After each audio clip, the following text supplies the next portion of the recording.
My name is Elizabeth Churchill, and I've been living in Sierra Leone for 2.5 years. Only months before, this area was covered with trees that have taken centuries to grow, and is home to thousands of animal and plant species. This land is protected by the government. Still, despite weeks of imploring the government to take action, the destruction of these protected forests continues at a rapid rate. Beyond these hills is Freetown's main water supply, Guma Dam. Currently, people in Freetown are suffering for water. The problem will continue to persist and worsen if the government fails to uphold their responsibility to protect the forests that are essential to the protection and conservation of the already strained water resources available to Freetown residents. The forests and our water sources are closely intertwined.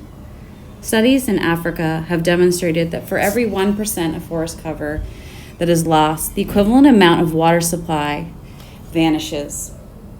As the demand for water increases with rapid population growth in Freetown and more water is lost to Guma's deteriorating water supply network, the threat to the health and well-being of Freetown's residents is looming and frightening. Currently, Sierra Leone has the highest rate of death by diarrheal disease in the world. Access to safe potable water is critical to ensure our future generations are able to survive, let alone thrive.